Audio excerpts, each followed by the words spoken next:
Yo yo yo!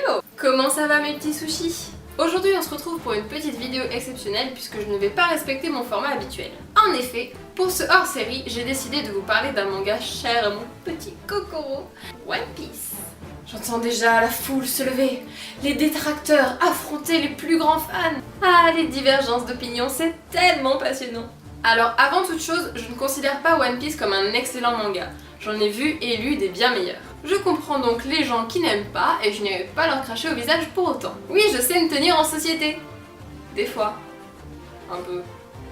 Enfin bref. Même si One Piece est loin d'être dans un potentiel top 10 de mes mangas favoris, il a une place chère et indétrônable dans mon cœur.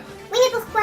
Voyez-vous, sans One Piece, je ne serais peut-être pas là, je n'aurais peut-être jamais eu envie de travailler dans une maison d'édition, et je n'aurais certainement pas eu cette immense passion pour les mangas.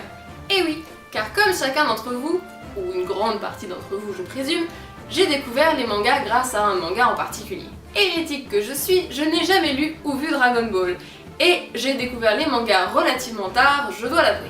Bon, en vrai, mon premier manga ce n'était pas One Piece. Enfin, pas tout à fait. En anime, ça devait être Sakura chasseuse de cartes, parce que bordel, qu'est-ce que c'était bien! Et en manga, c'était Kobit. L'influence de Clamp, toi-même tu sais. Seulement bon, j'ai lu ça comme bien d'autres choses et ça n'a pas spécialement éveillé de passion en moi. Et un jour, je tombe sur One Piece à la télé. D'abord, j'étais en mode...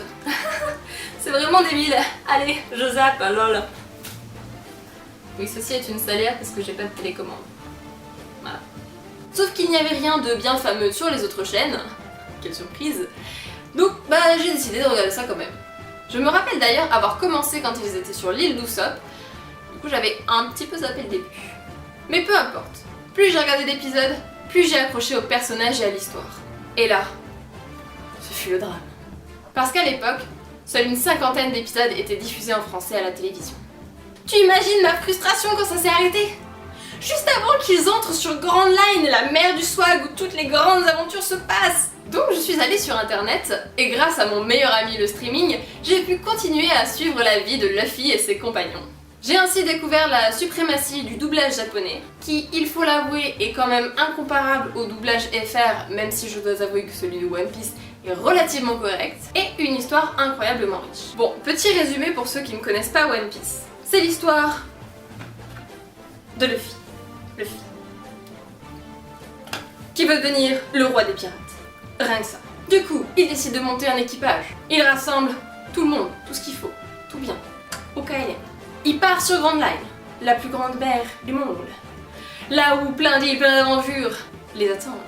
Et tout ça pour partir à la recherche du fameux One Piece, le trésor laissé par Gold D. Roger, le plus grand pirate de toute l'histoire des pirates, qui a laissé mon trésor dans un endroit que personne ne connaît. Et du coup, Luffy, il veut le récupérer, One Piece. Il veut devenir le roi des pirates, il veut devenir grand, devenir beau, devenir fort. One Piece, de l'aventure, de l'action, de l'humour et du drame, bientôt dans vos écrans.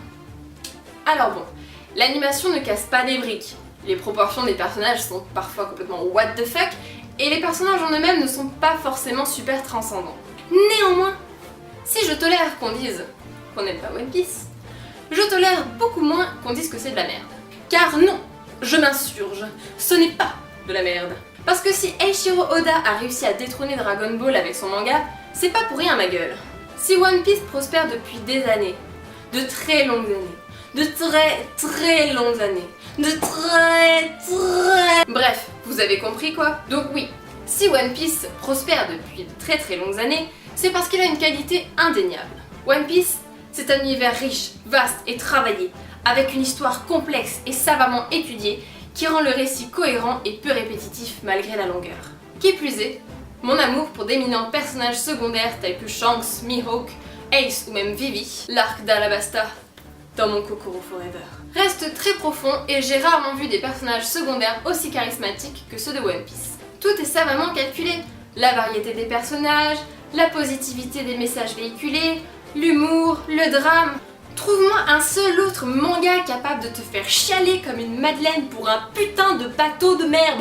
Oui, je suis vulgaire, oui, mais je m'en bats les ovaires. D'ailleurs, la fin de ma phrase devait être coupée au montage, mais comme je me suis rendu compte que j'avais fait une magnifique rime, j'ai décidé de la garder parce que c'est aussi ça, l'héros narratif, c'est savoir profiter des petites fiertés du quotidien. One Piece, c'est un manga qui m'a fait pleurer, mais qui m'a aussi fait mourir de rire, qui m'a ému, qui m'a fait rêver et qui a fait grandir ma passion pour ces petits bijoux que sont les mangas.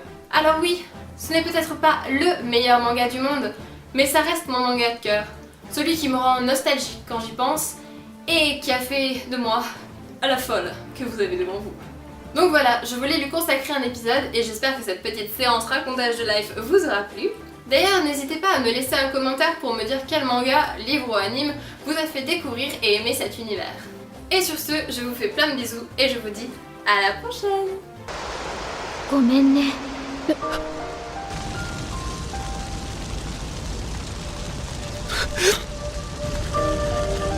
もっとみんなを遠くまで運んであげたかった。ごめんね。